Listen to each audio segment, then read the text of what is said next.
100만 조회수 찍고 영어까지 원어민급. 싱어송라이터의 제왕 3 충격 반전. 빈에서 유창한 영어 인터뷰 풀버전 분석이라는 제목은 과장이 아니라 지금 이 순간 대한민국 음악 예능판에서 실제로 벌어지고 있는 풍경을 그대로 옮겨놓은 말에 가깝다. 한 번의 무대, 한 번의 인터뷰. 단 몇 문장의 영어가 하나의 소녀를 단순한 경연 참가자에서 차세대 글로벌 아이콘 후보로 끌어올렸다. 그리고 그 중심에는 싱어송라이터의 제왕 3라는 프로그램과 그 안에서 폭발적으로 성장하고 있는 10대 소녀 빈에서가 있다. 2026년 1월 6일 밤 싱어송라이터의 제왕 3회 방송이 끝난 직후 시청률 그래프는 계단이 아니라 거의 수직선에 가까운 각도로 치솟았다. 화요일 밤 전체 채널 통틀어 시청률 1위. 예능과 드라마가 각축전을 벌이는 시간대에 음악 예능이 정면 돌파에 성공한 순간이었다. 제작진이 가장 먼저 떠올린 이름은 단연 빈에서였다. 어머니와 딸 기타 무대가 나간 직후 포털 실시간 검색어 창에는 그녀의 이름이 연달아 치고 올라왔고 영상 플랫폼에서는 관련 클립이 100만 조회수를 향해 무섭게 질주하고 있었다.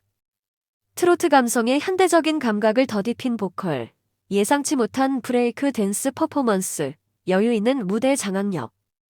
그날 밤 시청자들에게 각인된 이미지는 분명했다. 노래 잘하는 10대 신동. 거기까지였다. 그런데 며칠 뒤 판이 통째로 뒤집혔다. 방송 이후 진행된 한 국제 온라인 인터뷰에서 그 누구도 예상하지 못했던 장면이 포착된 것이다. 해외 매체와의 공동 인터뷰 자리. 제작진은 통역사를 대동해 무난한 홍보성 대담을 기대하고 있었다. 프로그램 소감과 준비 과정, 앞으로의 각오 정도를 들려주고 끝내는 흔한 포맷. 분위기 역시 처음에는 그 길을 잘 따라가고 있었다. 그런데 한 외국 기자가 갑자기 영어로 질문을 던지는 순간 스튜디오 공기의 결이 완전히 달라졌다. 당신은 지금 이 프로그램에서 가장 많이 조회된 참가자 가운데 한 명이 됐다. 그 기분이 어떠냐는 질문이었다. 통역사가 이어폰을 만지작거리며 출동을 준비하던 찰나 빈에서는 아무렇지 않은 표정으로 고개를 들더니 마이크를 스스로 당겨잡았다. 그리고 이렇게 말했다. I feel very grateful. I just try to be honest on stage. I am happy that people enjoyed my performance. 발음은 자연스럽고 문장은 군더더기가 없었으며 표정에는 긴장보다 여유가 먼저 묻어났다. 수많은 촬영 현장을 누빈 베테랑 스태프들조차 서로 눈을 마주치며 속으로 이렇게 중얼거렸다. 통역 필요 없네? 저 정도면 완전히 원어민 감각인데. 그 짧은 몇 문장이 인터넷을 뒤흔드는데 걸린 시간은 길지 않았다. 인터뷰 영상이 일부 클립으로 잘려 온라인에 공개되자 댓글창은 순식간에 들끓기 시작했다. 빈에서 영어 실력 뭐야? 해외 유학생 아니야. 노래만 잘하는 줄 알았는데 완전 천재네. 지금까지 대중이 알고 있던 빈에서의 서사는 트로트 신동, 싱어송라이터의 제왕 3 최고의 발견 같은 키워드로 요약됐다. 그런데 그 서사에 새로운 문장이 하나 추가된 것이다. 영어까지 원어민급이라는 충격적인 라임. 여기서부터가 본격적인 분석의 시작이다. 단순히 발음이 좋다는 칭찬 수준으로는 이 현상을 설명할 수 없다. 첫째, 빈에서의 영어는 준비된 대본을 겨우 외워서 내뱉는 수준이 아니라 대화에 반응하는 즉흥적인 말하기에 가깝다. 기자의 질문 톤과 길이에 맞춰 속도와 리듬을 조절하고 문장 중간중간 숨을 고르는 지점이 자연스럽다. 음악적으로 표현하자면 박자감이 몸에 배어있는 사람의 말하기다. 트로트 무대에서 보여준 리듬 감각이 언어에도 그대로 스며든 느낌이라고 할까? 둘째, 표정과 제스처가 언어와 하나의 세트처럼 움직인다. 영어를 막 배운 사람이 흔히 보이는 어색한 미소나 굳은 어깨가 없다. 오히려 카메라를 정면으로 응시하며 약간 고개를 갸웃하고 손가락으로 마이크를 살짝 튕기는 여유까지 보여준다. 이 지점에서 시청자들은 확신하게 된다. 이 아이, 평소에도 영어를 꽤 많이 쓰는구나. 단 몇 초의 화면 속에 몸에 밴 습관이 그대로 드러난 것이다. 셋째, 단어 선택이 놀랍도록 정확하다. 그레이펠, 아니스트, 인조이라는 키워드는 아이돌 댄스 그룹의 정제된 인터뷰에서 종종 등장하는 표현이기도 하지만 그 배치 방식이 어른들보다 더 자연스럽다. 자신의 상태를 설명하는 형용사, 무대에서의 태도를 규정하는 가치, 시청자의 반응을 정의하는 동사가 매끄러운 흐름 안에 결합되어 있다.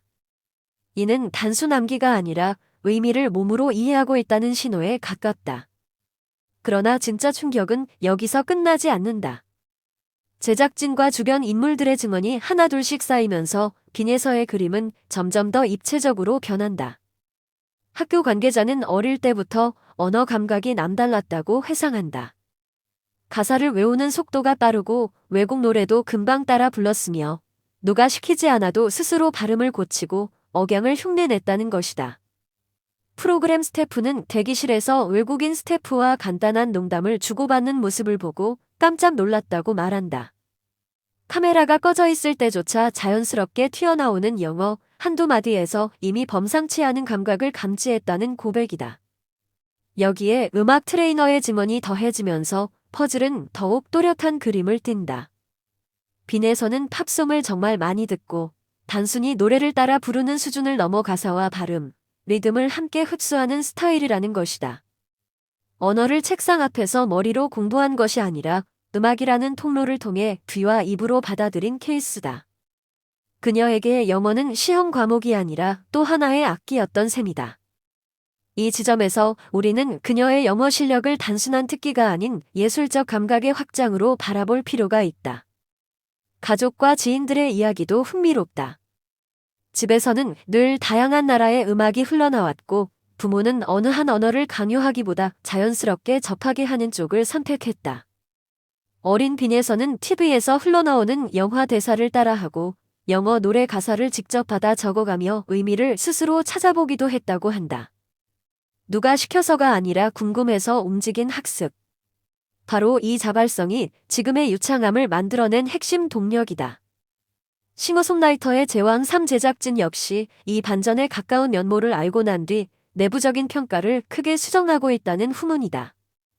초반에는 노래 잘하는 10대 참가자로만 바라보던 시선이 어느 순간부터 미래의 글로벌 아티스트 후보라는 관점으로 바뀌었다는 것이다. 프로듀서 회의에서는 트로트와 팝을 넘나드는 무대, 한국어와 영어를 오가는 크로스오버 무대를 어떻게 배치할지에 대한 치열한 논의가 오가고 있다고 한다. 한 관계자의 말처럼 우리는 지금 단순한 신동이 아니라 국제 무대에서 통할 만한 완성형 아티스트의 태동을 목격하고 있는지도 모른다. 결정적인 장면은 또 있다.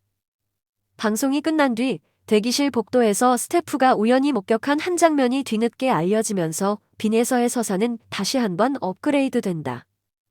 무대를 막 내려와 땀이 채 마르기도 전 대부분의 참가자라면 안도의 한숨을 내쉬며 의자에 털썩 앉을 시간에 그녀는 휴대전화 화면을 켰다. 그 화면에는 영어 대본이 흐르고 있었고 빈에서는 이어폰을 끼고 빠른 속도로 문장을 따라 읽으며 발음을 점검하고 있었다. 다음 무대를 상상하며 이미 또 다른 언어로 호흡을 맞춰보는 연습. 그 모습을 본 스태프는 단번에 느꼈다고 한다. 이 아이는 본질적으로 다른 레벨에 서 있는 사람이라고. 여기서 우리는 한 가지 중요한 사실을 확인하게 된다. 빈에서의 영어 실력은 타고난 재능과 환경의 덕을 본 부분도 분명 있지만 그보다 더 큰 비중을 차지하는 것은 보이지 않는 자리에서의 반복 연습과 집요한 자기 점검이다. 제작진이 나중에 확인한 바에 따르면 그녀는 이미 방송 전부터 영어 가사를 직접 써보고 그 가사에 멜로디를 입히는 작업을 혼자 즐기고 있었다고 한다. 일부 데모는 실제로 해외 프로듀서들과의 협업 가능성까지 논의될 정도로 완성도가 높았다는 증언도 뒤따른다. 이쯤 되면 질문은 자연스럽게 한 방향으로 흐른다. 과연 싱어송라이터의 제왕 3는 어떤 지점에서 이 소녀의 잠재력을 전면에 드러내게 될까? 이미 내부에서는 영어곡 무대가 구체적으로 논의되고 있다는 소문이 돌고 있다. 트로트와 발라드, 국악과 팝을 넘나들던 지금까지의 시즌들과는 완전히 다른 차원의 장면이 펼쳐질 수 있다는 기대감이 프로그램 안팎을 달아오르게 만든다. 만약 빈에서가 한국어와 영어를 자연스럽게 섞어 부르는 크로스오버 무대를 선보인다면 그것은 단순한 화제거리를 넘어 한국 음악 예능 역사에 굵은 줄로 기록될 만한 순간이 될 것이다. 실제 데이터도 이 분위기를 또렷이 뒷받침한다. 방송 이후 일주일 동안 집계된 빈에서 관련 영상의 총 조회수는 320만 회를 훌쩍 넘어섰다. 프로그램 전체 클립 가운데 압도적인 비중을 차지하는 수치이며 특히 해외 접속 비율이 2배 이상 늘어났다는 점이 눈에 띈다. 자막도 완벽하지 않고 홍보도 본격적으로 시작되기 전임에도 영어 한 장면이 만들어낸 파급력은 상상을 뛰어넘는다. 이것이 바로 원어민급 영어 인터뷰가 단순한 재능 자랑을 넘어 산업적 의미를 지니는 지점이다. 시청자 반응은 더 솔직하다. 처음에는 그냥 노래 잘하는 아인 줄 알았는데 알고 보니 노력형 천재였다라는 글이 온라인 커뮤니티 상단을 장식하고 다음 무대보다 다음 행보가 궁금한 가수라는 평가가 이어진다. 이 말은 곧 경연의 순위와 상관없이 이미 하나의 브랜드가 탄생했다는 뜻이기도 하다. 빈에서라는 이름 자체가 하나의 스토리이자 하나의 장르처럼 소비되기 시작한 것이다. 그렇다면 이번 영어 인터뷰 풀버전이 던지는 의미는 무엇일까? 첫째, 한국 음악 예능에서 어린 참가자의 서사가 더 이상 신동이라는 단어 하나로 무기지 않는 시대가 왔다는 신호다. 작곡과 편곡, 보컬과 퍼포먼스, 그리고 언어 능력과 글로벌 커뮤니케이션까지 한 아티스트가 갖춰야 할 스펙트럼은 점점 넓어지고 있다. 빈에서는 그 최전선에 서 있는 표본이다. 둘째, 트로트와 발라드, K-팝과 팝송 사이의 경계가 점점 흐려지는 현실을 상징적으로 보여준다. 어린 시절부터 국악풍 트로트를 부르던 소녀가 영어 팝송으로 발음을 익히고 다시 한국어 가사에 그 리듬을 녹여내며 그 과정에서 만들어진 감각으로 유창한 영어 인터뷰까지 소화한다. 장르를 한 칸씩 넘어가는 것이 아니라 여러 칸을 한 번에 뛰어넘는 점프. 이 점프가 바로 새 시대 K-뮤직이 지향해야 할 방향일지도 모른다. 셋째, 무엇보다 중요한 메시지는 이 모든 것이 거창한 비밀 과외나 비싼 유학이 아니라 일상 속 호기심과 몸이 기억하는 연습에서 출발했다는 사실이다. 노래는 제 이야기이고 언어가 달라도 마음은 전해진다고 믿는다라는 빈에서의 말은 단순한 미사여구가 아니라 그녀의 생활 방식을 요약한 문장이다. 매일같이 이어폰을 끼고 팝송을 따라 부르고 뜻 모르는 단어를 찾아보고 거울 앞에서 입 모양을 바꿔보며 녹음한 자신의 발음을 다시 들으며 고치는 끝없는 순환. 그 지루한 과정을 견딘 사람이 어느 날 갑자기 모두를 놀라게 하는 유창함을 보여주는 것이다. 마지막으로 이번 영어 인터뷰는 싱어송라이터의 제왕 3라는 프로그램 자체의 위상도 한 단계 끌어올리고 있다. 더 이상 국내용 음악 예능이 아니라 글로벌 시장을 염두에 둔 차세대 플랫폼으로 해석되기 시작한 것이다. 제작진이 빈에서의 영어 무대를 전면에 배치할 경우 단순히 국내 시청률을 넘어서 해외 플랫폼과의 공동 기획까지 꿈꿀 수 있는 발판이 마련된다. 한 소녀의 발음과 문장이 프로그램 전체의 미래를 바꿔놓을 수 있다는 사실이 믿기지 않을 만큼 극적이지만 지금 우리가 보고 있는 현실이다. 100만 조회수와 원어민급 영어. 이 두 개의 키워드는 빈에서를 둘러싼 화제의 표면일 뿐이다. 그 아래에는 매일같이 이어폰을 끼고 대본을 읽는 소녀의 땀, 언어를 또 하나의 음악처럼 대하는 감각, 세상과 더 넓게 소통하고 싶다는 진심이 겹겹이 쌓여 있다. 싱어송라이터의 제왕 3가 단순한 우승자를 뽑는 프로그램이 아니라 새로운 시대의 가수를 발견하는 무대라면 지금 이 순간 그 서사의 한가운데 서 있는 이름은 분명하다. 빈에서. 그리고 이번 유창한 영어 인터뷰 풀버전은 그 이름 앞에 작은 장식이 아니라 굵은 밑줄을 그어준 사건으로 오래 기억될 것이다.